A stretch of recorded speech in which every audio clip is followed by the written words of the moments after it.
we have two very lovely ladies joining us today, and we're going to talk about what most women want to know, and that's how to appear younger while approaching certain age milestones. So joining us now is Carmody, makeup artist for TLC's hit show, What Not to Wear, and New York City dermatologist, Dr. Rosemarie Ingleton. Thank you both for joining us today. Hi, Madison. All right, Carmody, what are some makeup tips for women in their 40s that you could share with us? One of the main things is to restore the radiance that we lose in our skin. As we age, we tend to get a little dull, a little dingy, and we want to brighten up the skin. One of the things I teach women on What Not to Wear, and I do on myself, is I call it Carmondizing the face. What this is you use a shimmering highlight, whether it's a cream or powder shadow, and you apply it on top of the cheekbone, underneath the brow, and on the inside corner of the eye. This brings back that dewiness, that kind of glow to the skin, which makes you look young and fresh. And are there any products women should turn to that they wouldn't normally think to use? You want to think pink.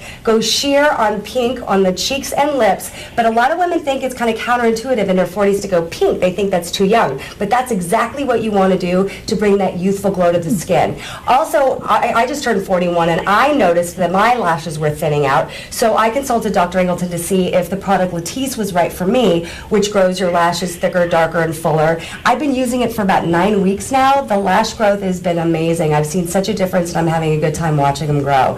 And that, again, brings back the definition to the eyes and that youthfulness, and we really want to restore who we were. So, Dr. Ingleton, what are the most common changes women see in their appearance as they get older? Well, the most common change that they will notice and that I can tell them about is that they start to lose volume in their face. You start to notice, some thinning out of the hair area on your cheek, and then on the lower face, you'll notice that your parentheses start to show up.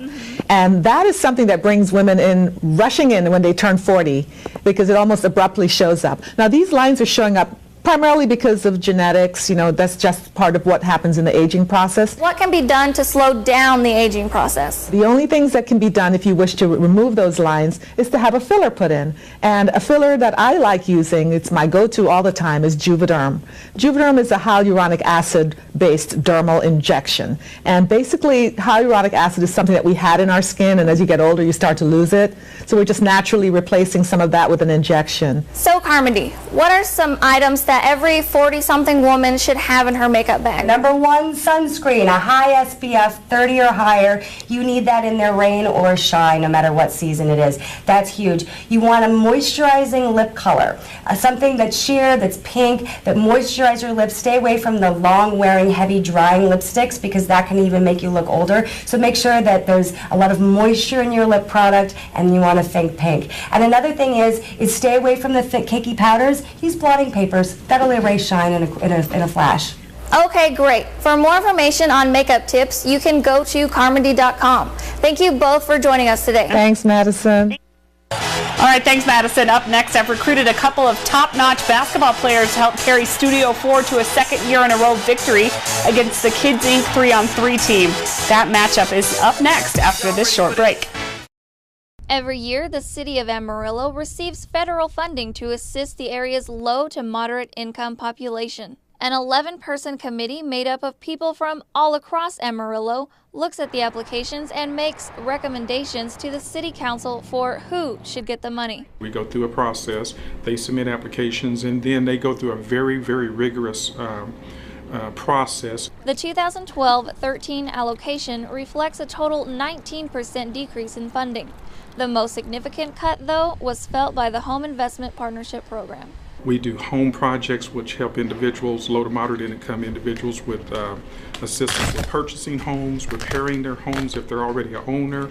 Other organizations like the YMCA, Wesley Community Center, Child Care Initiatives, and even the Panhandle Regional Planning Commission did get a nod from the City Council for the funding. High-quality child care is a huge help, and it's just expensive. And there are parents who choose not to work or go to school if they don't have child care. Funds from this program have been at work in Amarillo for about 30 years. The main goal of these agencies, of these funding, is to help make our neighborhoods better, both individually, structurally, and I think without these dollars coming into the city of Amarillo, we have a much, much different city than we have now. In Amarillo, Madison Fowler, KAMR, NBC4 News.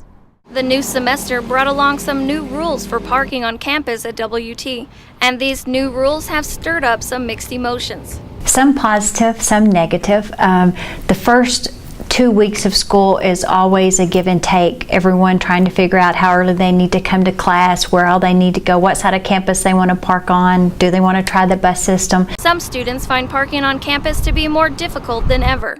I like come like 30 minutes early so that I can drive around and find a spot. Let's put it this way, the past week and including today, I'm parked at Hastings hoping I don't get towed every day.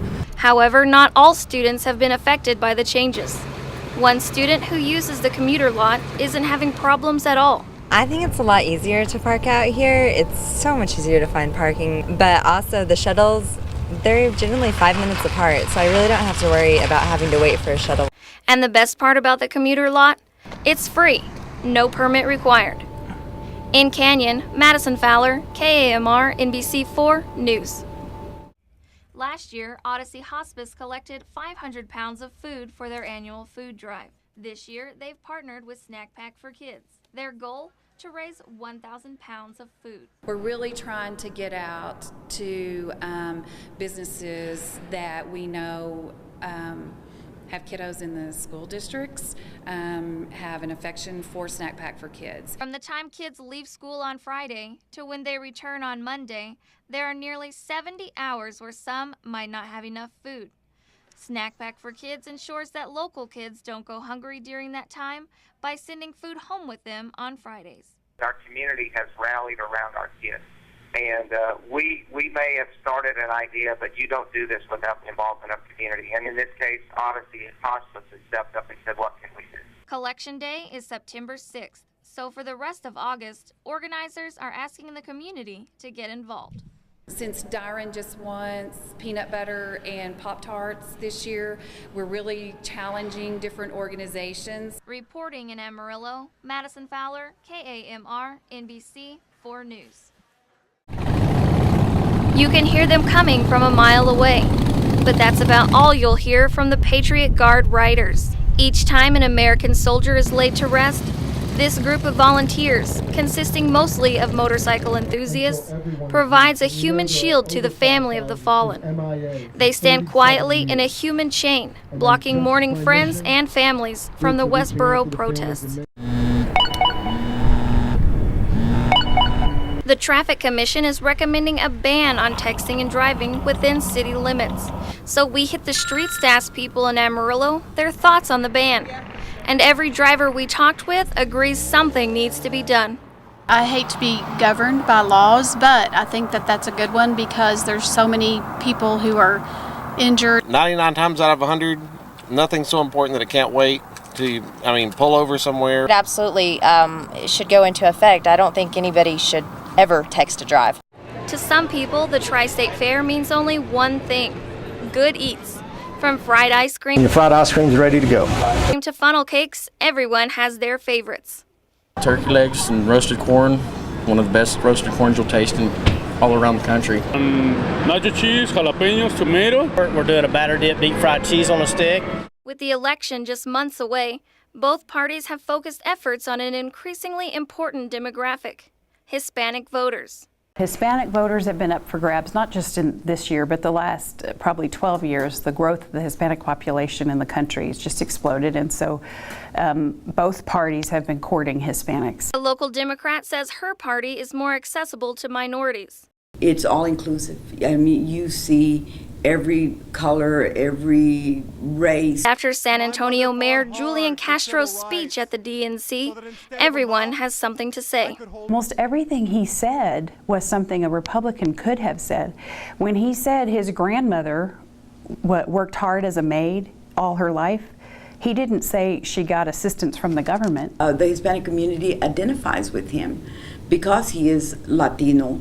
And being from the barrio, born and raised in his community.